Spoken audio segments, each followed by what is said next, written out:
ऊपर हम बात करेंगे कि भाई इसको जो है कितने लोग वहाँ पे तब जापान में मारे गए थे, उसके बारे में थोड़ा देखेंगे, ठीक है। सो पहले दिन जो इमीडिएट डेथ हुई थी ना इसकी, मतलब जैसे पहले हम बात करते हैं हिरोशिमा की हिरोशिमा की, ठीक है। पहले ही दिन जिस दिन ये बम पड़ा तुरंत बाद जो लोग इसकी चपेट में आकर मरे थे केवल इतनी में, वो थे 60,000 से लेकर 70,000 तक। समझ आ रही है मेरी बात है? 60,000 से लेकर कहाँ तक? 70,000 तक लोग थे उसी वक्त मर गए थे वहां पे। तो सोच लो क्या हुआ होगा फिर वहां पे, ठीक है। उसके दूसरे दिन या तीसरे दिन जो थे, ठीक है, मतलब जो इसने काम किया फिर एक्सरे ने, इसमें जो और लोग मरे थे ना, ये मरे थे लगभग कितने? 40,000 से 60,000 तक, ठीक है। 40 से कितना? 60,000 तक ये मरे थे, ठीक है। और उसके बाद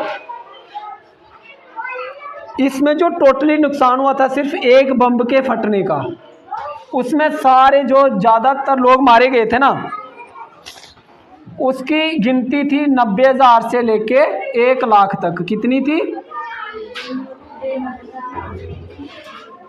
90,000 से लेके 100,000 लाख 1 लाख तक, ठीक है। इतने लोग ये सिर्फ एक बम के कारण उधर मर गए थे। समझ आ रही है मेरी बात? तो आप सोच सकते हो ये क्या हुआ होगा फिर वहाँ पे।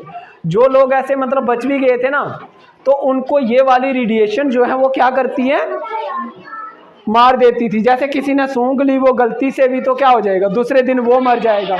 जैसे भी कोरोना हुआ था, तो कोरोना इधर तो ज़्यादा नुकसान किया नहीं, लेकिन जहाँ लाखों में उसने नुकसान किया था वो किसी को दिखता था? नहीं दिखता था।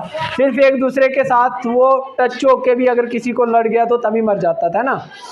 सो ये जो थे लगभग 1945 की एंडिंग में, मतलब एंड ऑफ द 1945 जब ये सेकेंड वर्ल्ड वार ख़त्म हो गई थी, तो इसमें जो लोग मारे गए थे ना, टोटल अंदाजा उसका कि 1 लाख से लेकर कितने मारे गए थे? 1 लाख से लेके 1,20,000 तक मारे गए थे। कितने मारे गए थे? लेकिन किस में? सिर्फ हिरोशिमा में, ठीक है। अभी नागासाकी की बात नहीं कर रहे हैं। वहां पे कितने लोग मारे गए थे?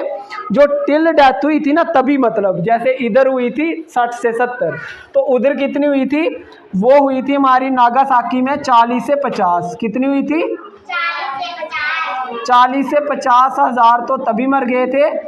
बाकी वालों को कईयों को बीमारी लग के कुछ ऐसे, ये आगे जो थे फिर 40,000 से लेके 50,000 के बीच जो थे वो तभी मर गए थे ऑन द स्पॉट, ठीक है भाई।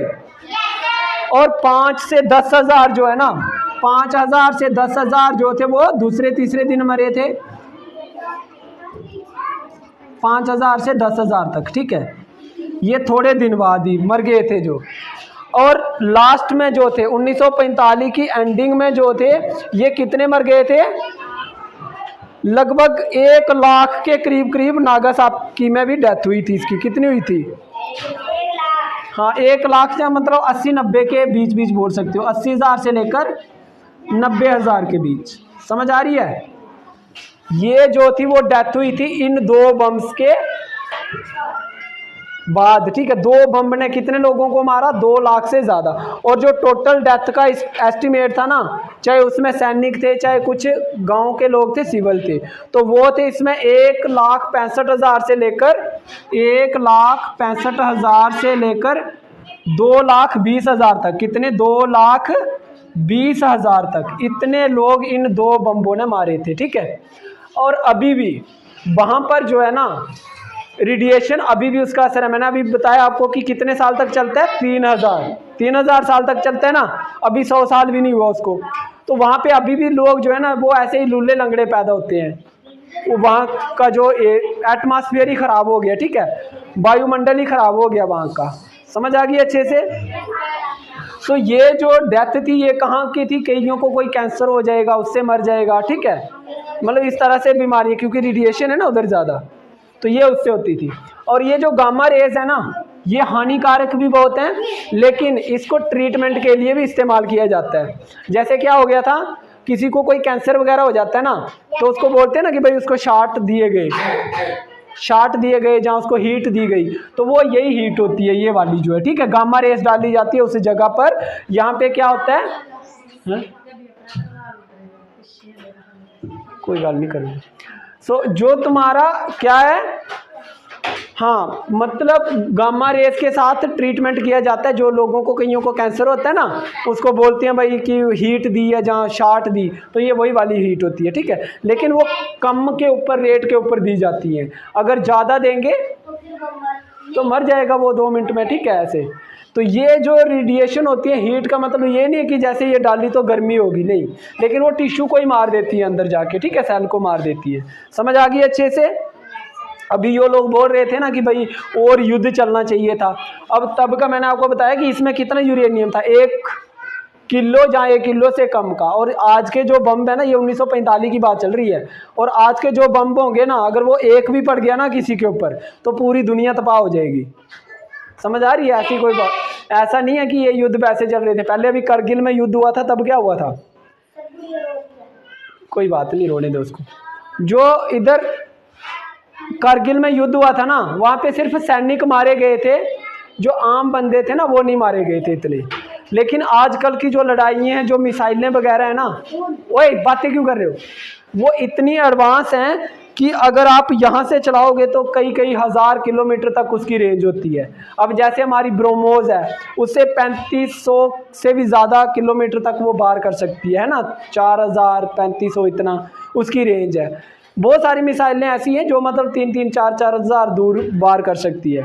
तो पहले जो फौजी लड़ते थे, बंदूकों से लड़ते थे, ज़्यादा से ज़्यादा 100-200 मीटर या 500 मीटर तक जो थी वो लड़ाई सीमित थी। अगर कोई ज़्यादा ही मतलब ये आर्टिलरी वगैरह करते, तोहफ़ों का इस्तेमाल करते, तो ज़्यादा से ज़्यादा 5-10 किलोमीटर तक प्रभाव डाल सकते थे। लेकिन आजकल की जो एडवांस टेक्नोलॉजी के हथियार हैं, ऐसा नहीं है कि भाई उधर लड़ाई चल रही है उधर ही चल रही है। आपने देखा होगा ड्रोन इधर से उड़ते उड़ते इधर कसूरी में भी पड़ गया था एक, है ना। तो जहाँ मिसाइल नहीं थी वो ड्रोन ही था, ड्रोन था वो, लेकिन उसमें बारूद नहीं था उसमें, इसलिए वो, हाँ, उसमें बारूद नहीं था इसलिए। तो कहने का मतलब ये है कि कहीं पे भी जाके आप ड्रोन से, ड्रोन एक ऐसा है उसमें कोई आदमी थोड़ी बैठा है, उसको पाकिस्तान से छोड़ा था और वहाँ से ही उसको वो क्या कर रहे थे, मॉनिटर कर रहे थे उसको, है ना, वहाँ से चला रहे थे, जहाँ मर्जी की ड्रॉप कर दिया। हाँ, सो ये होता है कि जो हमारी, इसके बारे में हम लोग डिस्कस कर रहे हैं, ये कितने खतरनाक बम है, ठीक है। ये तो 1945 की बात है, जब इतना नुकसान हो गया था 1 घंटे के अंदर अंदर, मतलब इतने 60-70 हज़ार लोग मर जाते हैं।